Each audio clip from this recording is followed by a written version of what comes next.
With David Mundy. Dave, it's your 19th pre-season, but probably hasn't been the ideal one.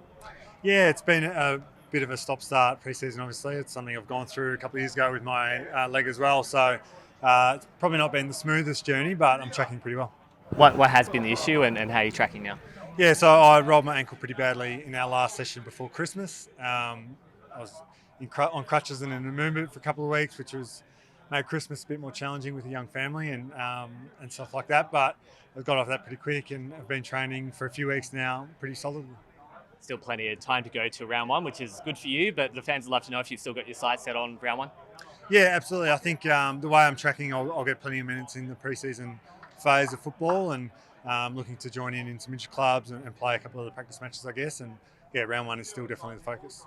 So it's a similar issue from a few years ago. Can you take much from that season into this season?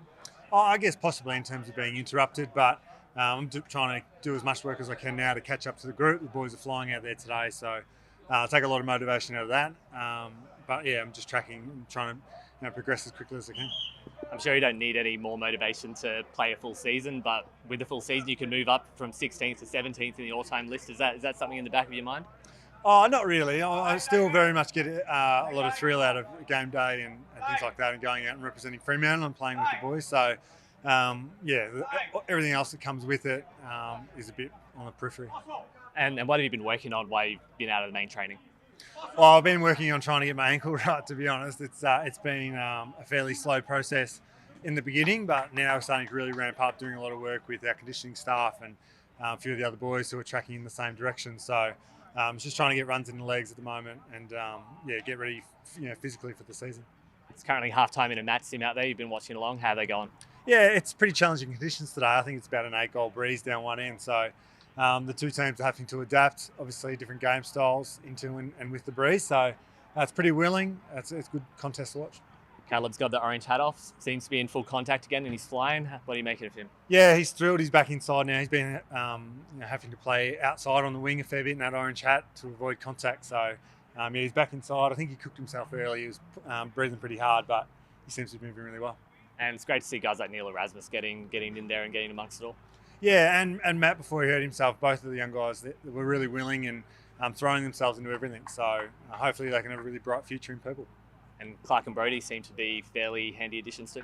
Yeah, Will in particular, from a midfielder's perspective, he's in everything. He's tackling really hard and he's got really clean hands. So I think he'll be a really valuable asset for us. If you're a midfield coach, you just have so many options. Yeah, spoiled for riches at the moment. We are really focusing, obviously, on trying to build that chemistry and that connection between all of us and keep the guys healthy throughout the season. I think will be our biggest keys. And if we can do that, we'll hopefully put it on field and perform really well. Once again, plenty of uncertainty going into round one, unfortunately. What's been the message from the leaders to the boys? Yeah, we're just focusing right now on preparing as best we can, really embedding and nailing down our process and our game plan. And as I said, just trying to build the chemistry and connection between each line and all the players so that under pressure we can really execute our game plan better than we did last year. And any message to the fans, I guess, who'd obviously be really looking forward to a year of footy and hoping they can see some?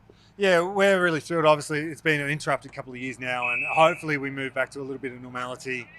Hopefully with borders opening up and the season and fixtures moving back to normal, and to be able to play in front of a home crowd at Optus Stadium, still something I get a huge thrill out of after 19 years in the system.